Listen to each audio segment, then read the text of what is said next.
అన్నీ తానే గనక తాను కాక మరేది మిగిలి ఉండదు అని చెప్పాడు. శిష్టము అంటే మిగిలినది అని అర్థం. ఇక్కడ తానే అన్నీ అవడం చేత విడిగా ఏదీ లేదు. అది విశిష్ట శబ్దానికి అద్భుతమైనటువంటి అర్థం. శిష్టకృత్ తర్వాతి మాట శిష్టకృత్. శిష్ట అంటే శాసనము చేయడం, సృష్టిని శాసించడం. శిష్టకృత్ అంటే సృష్టిని శాసించేదాన్ని కృత్ కలిగించేవాడు. ఏది సృష్టిని శాసిస్తుందో దాన్ని ఆయన కలిగిస్తున్నాడు. ఇది అర్థం శిష్టకృత్. ఇక శాసింపబడేది సృష్టి, అది కూడా అర్థం. శిష్ట అంటే శాసింపబడేది, సృష్టంతో శాసింపబడుతుంది. అవునా లేదా? శాసనంతోనే సృష్టి నడుస్తుంది. ఎవడి శాసనం వల్ల సృష్టి నడుస్తుందో ఆ పరమాత్మ నమస్కారం ఉపనిషత్తులో మంత్రం. భీషాస్మాద్వాతప్పవతి భీషోదేతి సూర్య. ఎవడి శాసన భయం వల్ల గాలి వీస్తున్నదో, ఎవడి శాసన భయం వల్ల సూర్యచంద్రాదులు ప్రవర్తిస్తున్నారో ఆ పరమాత్మ నమస్కారం అంది ఉపనిషత్తు. కనుక సృష్టిని ఒక శాసనం తయారు చేశాడు. ఆ శాసనానికి నిబద్ధమైన సృష్టి, ఆ సృష్టి కారకుడు శిష్టకృత్. అయితే శిష్టులనే మాట ఎప్పుడైనా విని ఉంటారు మీరు. దుష్ట శిక్షణ చెప్పేశారు చూసారా? అందుకే భాష అలవాట్లో ఉంటే ప్రవచనం చెప్పడం సులభం. భాష తెలియకపోతే శిష్టకు నేను ఇంగ్లీష్లో ట్రాన్స్లేట్ చేయలేక కింద మీద అవ్వాలి ఇక్కడ. కనుక శిష్టకృత్, శిష్టులు అంటే దుష్టులు కానివారు అని చెప్తారండి. మంచివాళ్ళు అని చెప్పండి ఇక్కడ. అయితే శిష్టులని ఎందుకు పేరు వచ్చింది మంచివాళ్ళకి? దుష్టులు అంటే అర్థమైపోయింది మనకి.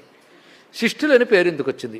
శిష్టులు అంటే ఒక శాస్త్రానికి, ఒక ధర్మానికి కట్టుబడేవారు శిష్టులు. శాసనమును అనుసరించువారు శిష్టులు. ఇది అది. శాసనం అంటే శాస్త్రం, శాసించేది శాస్త్రం అంటే వేదాదులు శాస్త్రములు. దాని ప్రకారంగా సత్యం వద ధర్మంచర ఇవన్నీ శాసించింది వేదం. దాన్ని అనుసరించి ఎవడు ప్రవర్తిస్తున్నారో వాళ్ళు శిష్టులు. అలాంటి శిష్టులకి ఆయన కృత్. శిష్టులకే కృత్. కృత్ అంటే సృష్టించువాడనే కాదట, కృపాలని అనే ధాతువు ప్రకారంగా కృత్ అంటే పాలకుడు. శిష్టకృత్ అంటే శిష్టుల్ని పాలించువాడు, శిష్టుల్ని రక్షించువాడు. మొదటర్థం శాసనమును ఏర్పరచువాడు, శాసింపబడే జగత్తుకి కారకుడు, శిష్టులకు రక్షకుడు. మూడు అర్థాలు విశిష్ట శిష్టకృత్ శుచి. పైగా శిష్టకృత్ అనే మాటకు మరొక అర్థం అండి, అద్భుతమైన మాట. దుష్టుడివి శిష్టుడివి రెండు అన్నాం. ఆయన శిష్టులను పాలిస్తాడు, మరి దుష్టుల గతి ఏంటి? పాపులను రక్షించుటకు ఎవడో రావాలను కదా. పాపములను రక్షించేవాడు కూడా మా విష్ణువే, ఎవడో అక్కర్లేదు, ఎప్పటి నుంచో అదే పని చేస్తున్నాడు ఆయన. కనుక శిష్టకృత్ అంటే మంచి అర్థం చెప్పారు. ఒక దుష్టుడు ఉన్నాడు, వాడికి పొరపాటున తాను చేసిన తప్పులన్నీ గుర్తొచ్చాయి. పొరపాటున గుర్తొస్తుంది దుష్టుడికి. కనుక ఎంతో దుష్టుడిని అయిపోయినే నా బ్రతుకు ఎలాగాని పశ్చాత్తాపడ్డావు కదా, అయితే రక్షిస్తానంటండి. అది గొప్ప విషయం ఇక్కడ.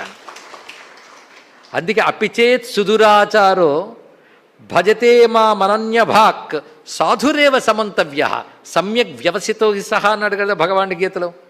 వాడు దురాచారవంతుడే కావచ్చు గాక, కానీ ఒక్కసారి నా గురించి తెలుసుకుని మాం అనన్యభాక్ మరొక చింతన లేకుండా నన్నే చింతన చేసినట్లయితే వాడు సాధువని అనాలన్నాడు ఇక్కడ. ఇంకా వాడికి దుష్ట శబ్దం వాడుకో, శిష్టుడైపోయాడు వాడు ఇక్కడ. ఎందుకంటే వాడు ఇంకా అన్ని చింతనలు విడిచిపెట్టి నన్నే చింతన చేస్తున్నాడు కదా. అందుకే చీకట్లో ఉన్నాడు అంతవరకు ఉంటావు, సూర్యుడి వైపు తిరిగే వరకు. కానీ సూర్యుడి వైపు తిరిగి కూడా చీకటిగా ఉన్నానంటే వాడు మూర్ఖుడు అంటారు ఇక్కడ.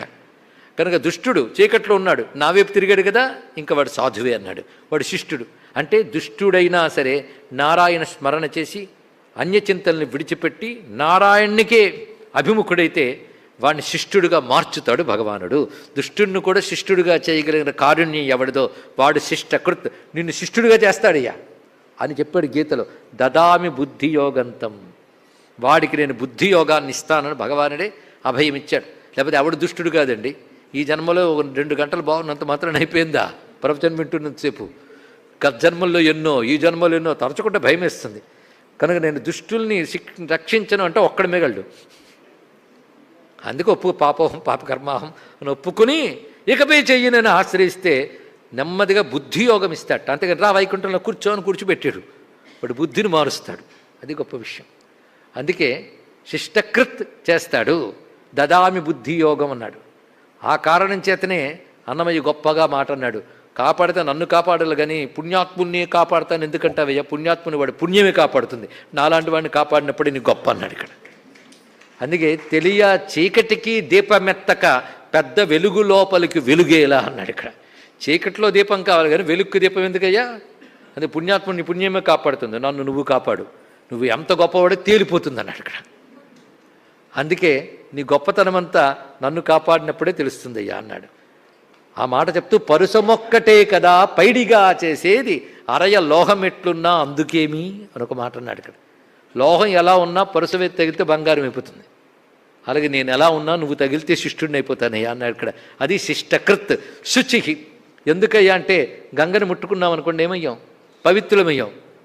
గంగాది నదులు ఎవడి వల్ల పవిత్రమయ్యాయో ఆయన నారాయణుడు. ఆయన స్మరించినంత మాత్రం నువ్వు పవిత్రుడవుతున్నాయంటే పవిత్రత ఆయన స్వరూపం. అందుకే శుచిహి అంటే అత్యంత పవిత్రమైనటువంటి వాడు. తర్వాత సిద్ధార్థ, సిద్ధ సంకల్ప, సిద్ధిద, సిద్ధి సాధన.